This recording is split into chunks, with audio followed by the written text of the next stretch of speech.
Going to call the Economic Development Authority meeting to order. It is 6:41, I believe, and we'll start with a roll call, please. Thank you. Commissioner Adams? Here. Commissioner Banks? Commissioner Budashevsky? Here. Commissioner Deschler? Here. Commissioner Kaiser? Here. Commissioner LaRoche? Here. Commissioner Parsons? Here. We have a quorum. Thank you.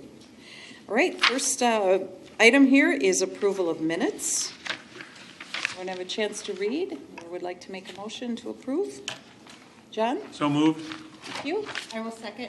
Thank you, Therese. All those in favor, I should say any discussion?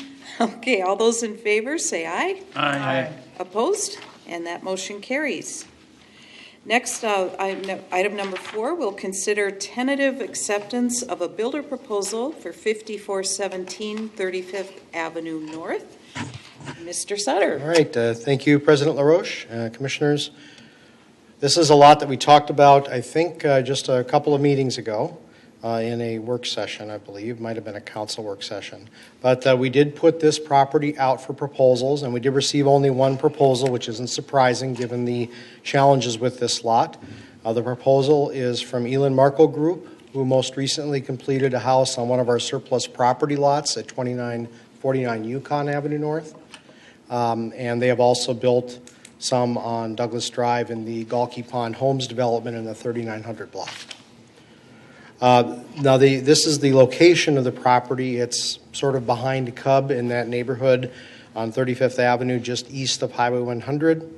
I'll talk a little bit more about some of the challenges with the lot on the next item, but suffice to say that this is a kind of on the small side in terms of the buildable area of this lot, and for that reason, we did not ask the builder to furnish a completed site plan at this stage. We wanted to get the EDA's buy-in as to the lot price, and then if tonight you give tentative acceptance of the proposal, then the builder will present more detailed site and house plans at the public hearing, which we've scheduled for October 15th. And at that point, you would make a final decision as to whether or not to sell the lot.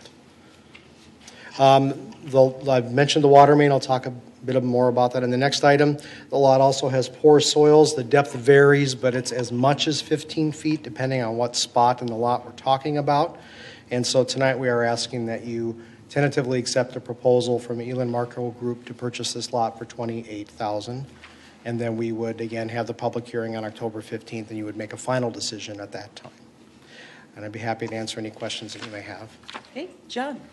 The lot that was next to the park that we had to buy back, and then the builder sold to another builder, did a similar thing. How much did we get for that lot? That was the 2949 Yukon one. That lot we sold for $32,000. $32,000. And size-wise was about the same size?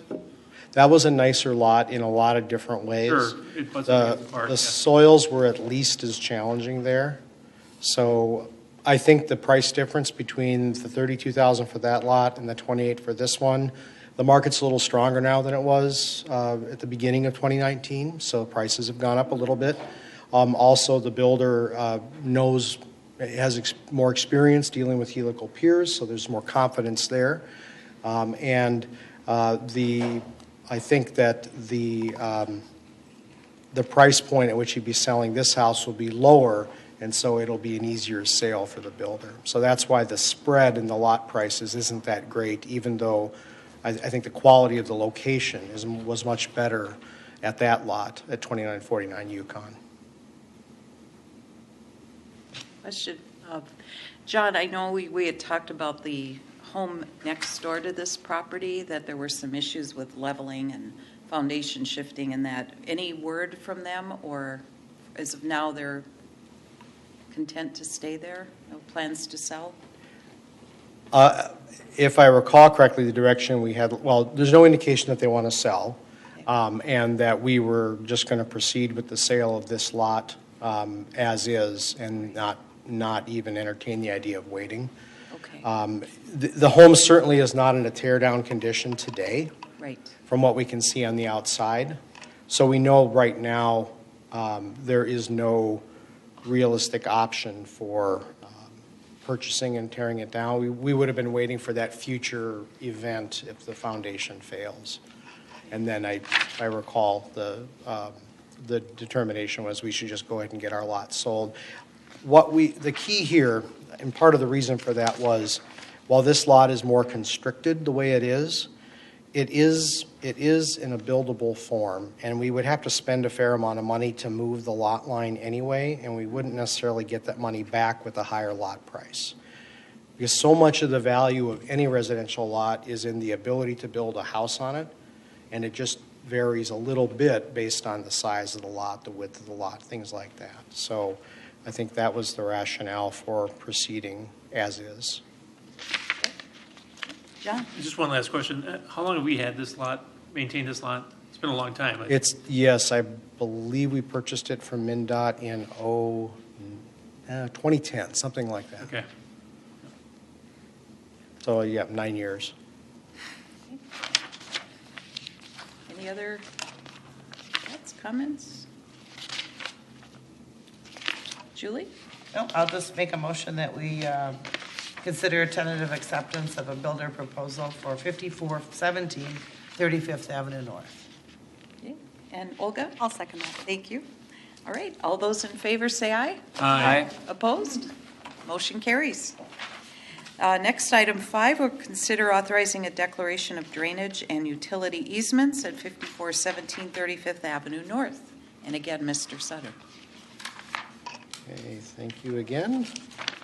So here is that water main that I was going to, said I'd say more about later. The water main is shown on the survey. Let me back up. We had a really hard time locating it.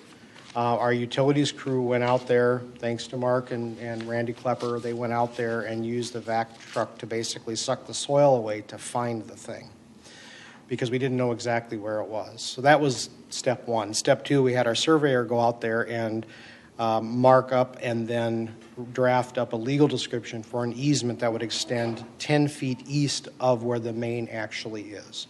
So we're confident that this proposed easement would give us that 10 foot of separation from the main.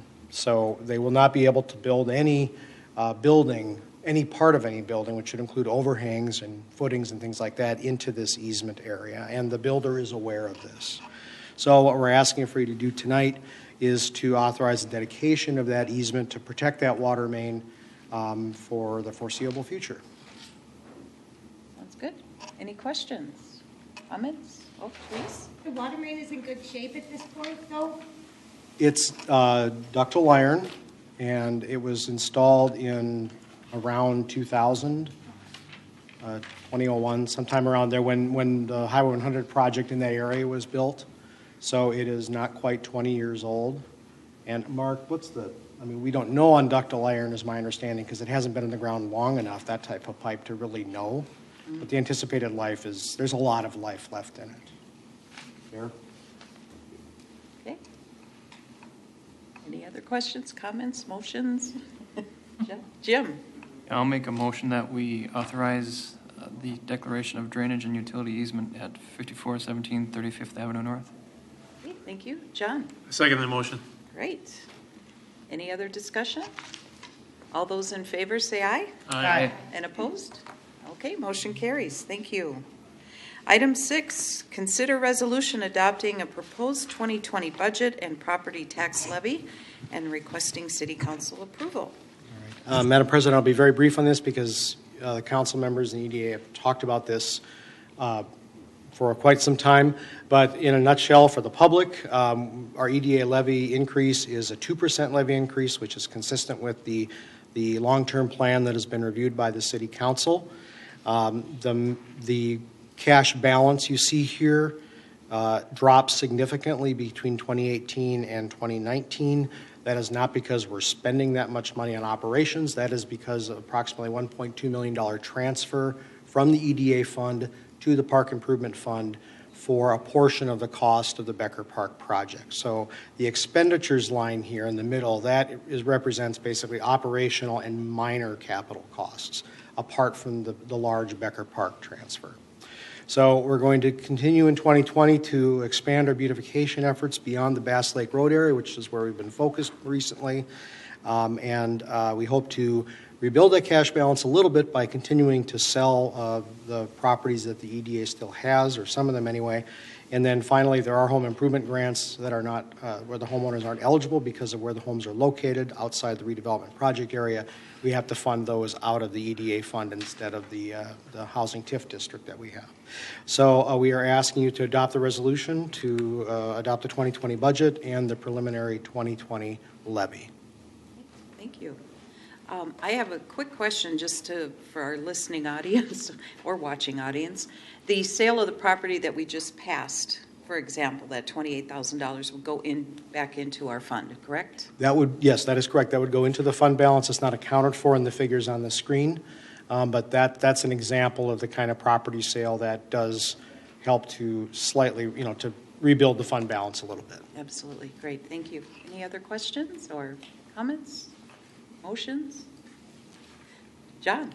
Make a motion adopting the proposed 2020 budget and property tax levy and requesting the city council approve it. Okay, thank you. Jim? I'll second that. Okay, thank you. All those in favor say aye. Aye. Aye. Opposed? Motion carries. Thank you.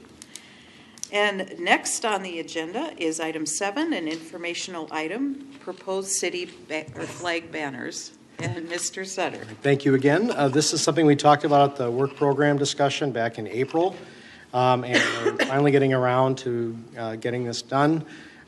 We have expanded the scope of this a bit because the banner prices are lower than we anticipated back in the spring. We would propose to install a simple banner design based on the city flag on all of the street light poles we have in the core commercial area. That's the Bass Lake Road, West Broadway area that have existing banner arms. It would be a 2-color screen print on a sunbrella type fabric. Has a 3-year warranty, but an anticipated 10-year life. Some of the newer banners you've seen, New Hope just put some up, are actually digitally printed on vinyl. They have the same warranty, but a shorter anticipated life because they're vinyl.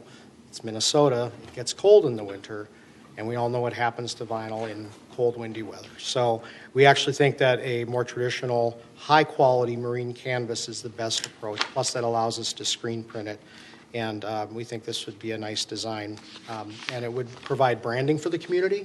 But we hope it's kind of visually stunning. We don't have any text on it. We want to keep it simple. We want to catch people's eye, and we think this is good value for the money. Our public works staff would be able to install these by the end of the year, we think, depending on other things that, of course, come up that are higher priority. But by the end of the year, you should see these installed. So we are planning to proceed with this. We just wanted to let you know that. It's kind of a check-in, and if you have any big concerns or objections, we would like to hear from you.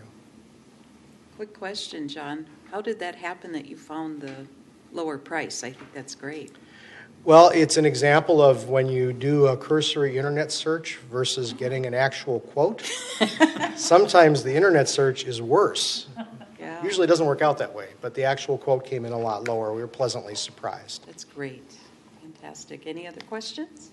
Julie, you have a smile on your face. I think it's going to do a lot to enhance the look of the Bass Lake corridor there. So I'm really excited. And so as soon as they come in, I'll be kind of rallying to get them up, even if I have to help. To start with Bass Lake is what she's saying, I think. Well, that's where they're going right now. But it would be nice to use some of these, on the 42nd and some Yes. of the 6th Street areas. I think I'd like to see it kind of carried throughout other business area, districts in the city too. Okay, thank you, Jim. And then Teresa. Question relating to design. Have you looked at the design? Is this the final design, first of all? That's my first question. We can still change it. It is basically the city flag hung vertically. It's all And it that's is. designed to have a pole on bottom and top, is that correct? Or just on the top? Well, so they are horizontally mounted. The brackets are like arms that stick out from the pole, and it's So there's between the two two of them. arms. Okay. Just one per pole, but it's two-sided, and it's it's flipped.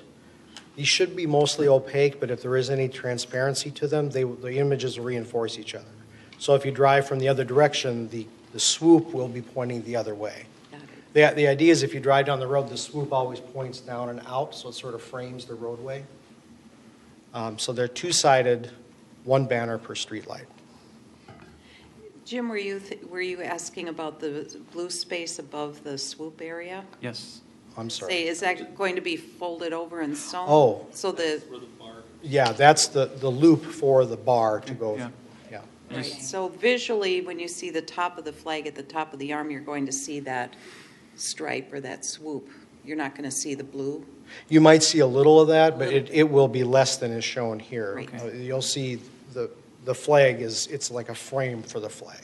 Okay, Okay, cool. Therese, and then John? They're used all year long, right? They're weather resistant? Yep, we intend to just leave them up until they, They're anchored on the bottom? I know that you asked that, and they're just anchored at the top? There's a I actually pull on- don't know if they're anchored on both arms. I presume they have to be because they could just slide off. So they have to be anchored somehow. I'm afraid I would have to defer to Brad Fortin. He knows all about how to do this, and I do not. And so that's why there's so much space on the bottom as well to allow for the bar. Yes, there's a hem, a loop and a hem, sort of a pocket that the bar goes through top and bottom. Okay. And I realize now that's probably the question that Jim was asking. So Right. apologies for that. Just how Yes, much there's of a that pocket blue on is both visible. top and bottom. Right, John? And then, so we install them. So we order them, we get them, we install them, correct? Correct. And then lastly, I had a great question and I lost it. No. Oh, boy. Sorry. Must not have been important. Okay. Oh, great, hopefully it'll come back. Yeah. Were there any other comments? I Oh, remember there it now. is. Do we get to see one before we do the whole order? I'd like- Probably probably not, but not. I can make that request. Okay, all right. It's a screen print, though, so they Yeah. They do it. probably don't do a proof. Okay. They might provide a paper proof, but Oh, yeah, well. I don't know. I will ask, though. I will ask if they can provide us one. Make sure the colors are right and everything. Quality. Doesn't hurt, yeah. Quality check. Okay. Any other questions, comments, or a motion? Julie? Informational item, I think. Oh, yeah. We don't need a motion on this, correct? No. Oh, we don't, sorry. I'm being by the book because I was waiting for Julie to do. All right. Then we're on to item number 8, other business. New business, other business. Okay, and then we are ready for adjournment. I'll make a motion to adjourn. Julie and Olga. I'll second that. All right, all those in favor? Aye. Aye. Opposed? We are adjourned at 6:58, sorry. Thank you.